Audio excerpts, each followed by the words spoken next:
Tech World, this is Tech Thoughts. In this video, we'll be setting up a Hyper-V server for lab use and testing.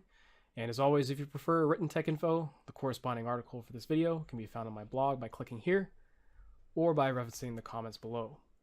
In this particular video, I'll be demoing the GUI, but I'll be executing most of the steps inside PowerShell, and that way you get a feel for how to accomplish things both ways. So without further ado, let's get started. So here we have a freshly installed Server 2012 R2 data center. And the nice thing about data center is that as we spin up VMs, they'll automatically authenticate or activate against the data center edition of the Hyper-V box. So we don't have to worry about licensing for the VMs that are going to be in this lab.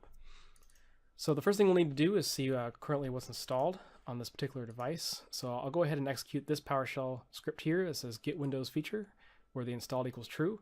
So I'll go ahead and run that by running the selection. And we can see that this is just a standard build, fresh install. There's nothing here out of the ordinary, and note that the Hyper-V role is not currently installed, so that's the first thing that we'll need to take care of. So I'll go ahead and fire up Server Manager. That way we can show you how to do that through the GUI. So we'll go to Manage, and we'll add roles and features. Now this is going to be wizard driven, so it's going to allow you to do some settings as we progress with this installation. So we'll be selecting a role-based and feature-based installation, and we'll select the current server that we're logged into. And we'll come down here and select the Hyper-V role and click Next. And we won't be adding any additional features at this time, so we'll go ahead and click Next. This is just an informational screen, so we'll click Next. And as I was saying, since this is wizard driven, you'll get the opportunity to create some things that Hyper-V is going to need. Here we'll be given the opportunity to set up some virtual switches. We'll be setting these statically here in a moment in PowerShell, so we're going to go ahead and leave this a default for now, and just because this GUI is just demo for now. So this screen here is configured around live migration, and since this will be a standalone Hyper-V server in the lab, we won't be utilizing that feature, so we're going to go ahead and leave this a default and click Next. Here we have where we set our VHDs for our VMs, and where we're going to be placing our virtual machine configuration files. Again, we'll be setting these statically inside PowerShell here in a moment, so we're going to leave these as the default and click Next, since this GUI demonstration is just for demo only. So now we get to the end where you would normally click Restart if required, because it is required that you restart for Hyper-V installation. And then you would click Install, and that's the way that Hyper-V is installed through the GUI. So we'll go ahead and cancel out of that since we're going to be doing it through PowerShell. And we had a lot of different options there through the GUI. In PowerShell, it's just going to be one line for installing the Hyper-V role. And all we're going to be doing is installing the actual role itself and the management tools associated with that, so we get virt management, so we can manage our VMs and create our virtual switches and so forth. The reason that you don't get as many options here to this is we'll be setting a lot of those different options statically here in a moment through different PowerShell scripts.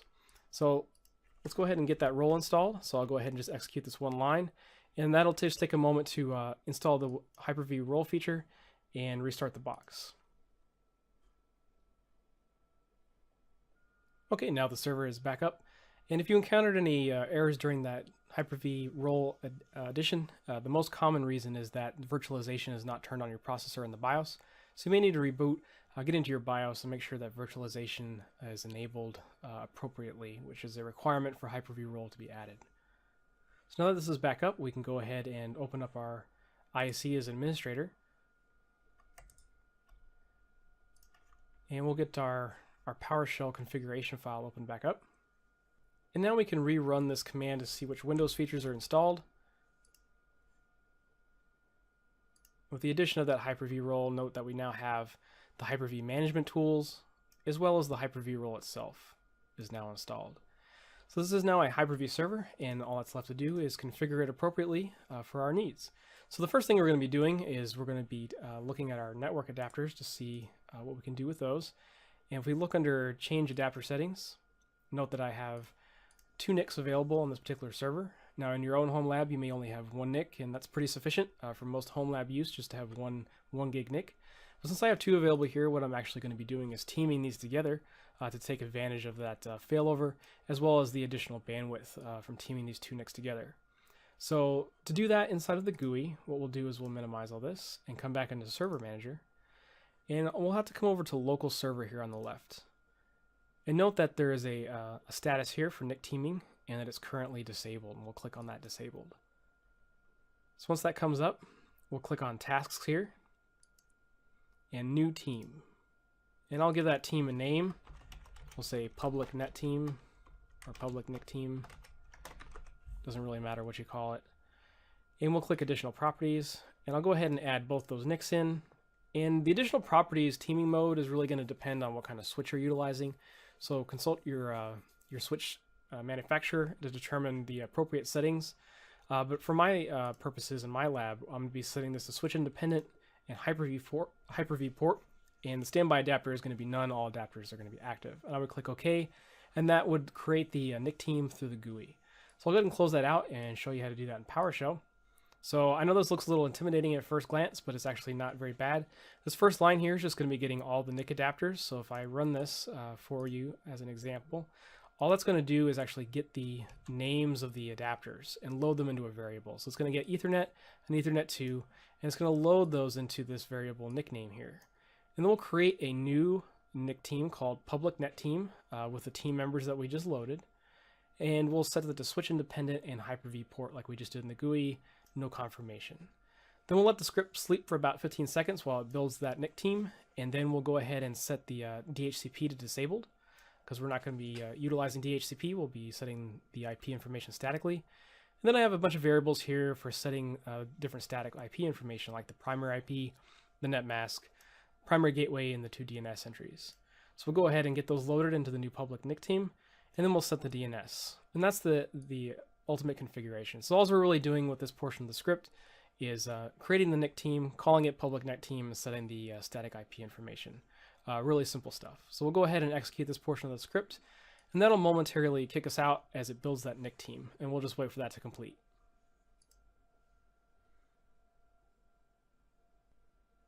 Okay, so the NIC team has finished creating, and notice that we have a new public NIC team with the members Ethernet 2 and Ethernet.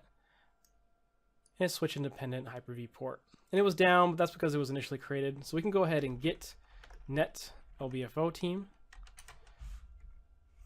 And notice that now that it's been created, it is now currently status up.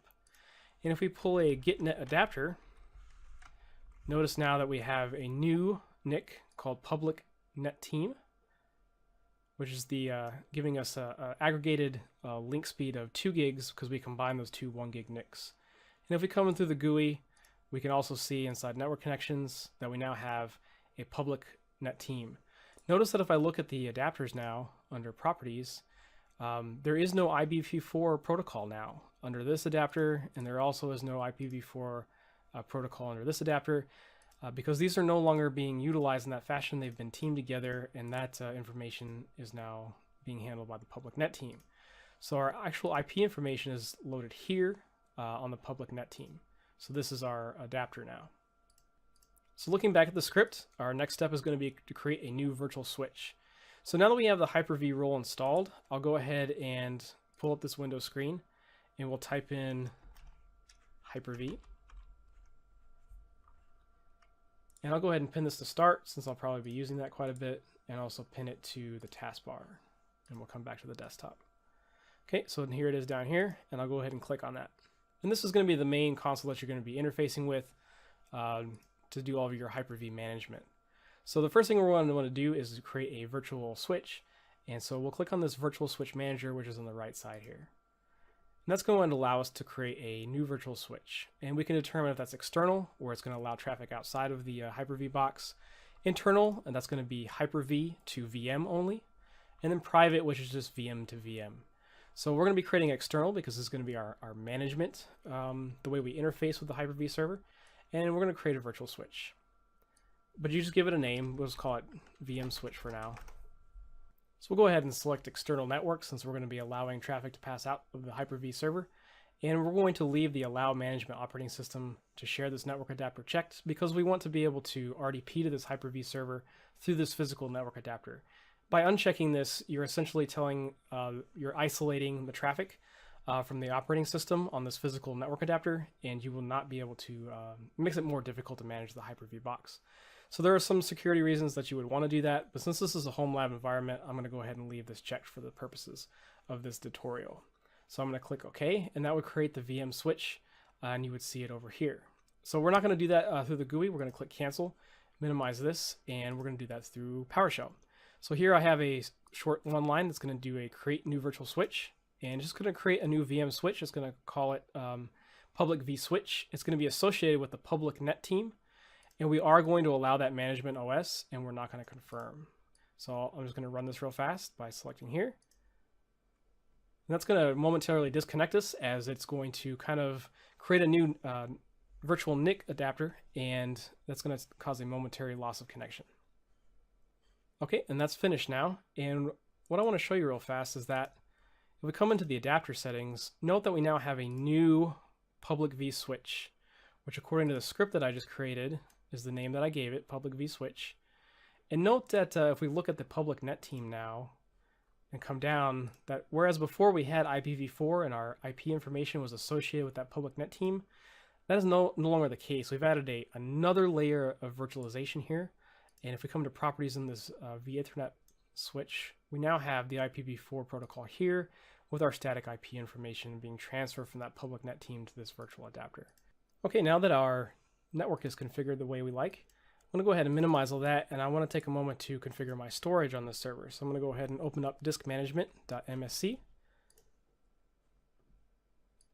And with disk management open, I'm going to get these formatted so that I can get my VMs loaded. So here we have our C drive for the Hyper-V OS. And what I have here on this is I'm going to have some extra storage to add secondary drives for my VMs. So I'm going to leave this D for data. I'm going to format it. Allocation is going to be to default, and this is going to be VM data drives. So for secondary data drives, if I want to add additional storage to my VMs, I'm going to perform a quick format, click next, and I'm going to go ahead, and this one here, disk 0, is my SSDs, where the actual VMs themselves are going to live. So I'm going to format this. I'm going to call it V for VMs, and I'm going to give this a 64K allocation unit size, which Microsoft kind of recommends as the best practice for running VMs off of. I'm going to call this VMs and perform a quick format. So my VMs will actually be living on disk 0, on drive V, and any additional drives that I want to attach to my VMs are going to live on the slower D drive for VM data drives. So that's the way I'm going to provision my storage. So now that I've got those set up correctly, I'm going to come in here, just make sure that my drive letters are showing good, and they are. So what I'm going to do here is I'm going to create a new folder, and I'm going to call it VM data drives, just so I can store stuff inside of there. And under VMs, I'm going to create a folder called VMs, and I'm going to create another folder called VHDs. And I'll show you why in just here in a second. So now we'll open up our ISE window again. So these two lines here are going to set the defaults for where our VMs are going to be created at. The first line is going to set where our virtual hard disk path, our VHDs, are going to live. And the second one is going to set us to where the actual virtual machine configuration files and stuff are going to live. So I'm going to change this path because this is going to live on the V drive. And we're going to say V drive VHDs. That's the folder that we created a second ago. So V drive VHDs. That's where I want my VHD files to be stored at. And here I'm going to change this to VMs, which is the folder that we just created, VMs. So when I run this, what I want to show you what's going to happen is that when I go to create a new virtual machine, note that when I click next, that it wants to store the virtual machine in C program data Microsoft Windows Hyper-V. That's the default location that the Hyper-V manager wants to store that VM. So when I execute these two commands in PowerShell, what that's going to actually do is set those paths as the default in Hyper-V Manager. So if I come back in here now and create new virtual machine and click next, note now that it's going to store the VM and VVMs. So if we go through a quick process here and just create a practice VM, so we'll say practice VM. We'll click next. We're going to make this a generation 2. We're going to start it with 1024 and use dynamic memory. Click next.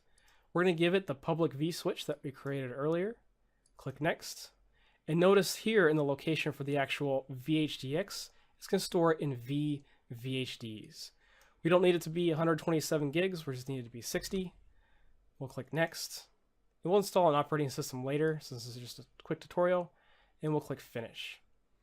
And note now that after it finishes provisioning this new VM that we've just created, that if we come into our virtual machine under VMs, the configuration of the VM is actually located here. So all of our configuration information for that VM, and the actual VHDX is going to be stored under that VHD folder that we provisioned.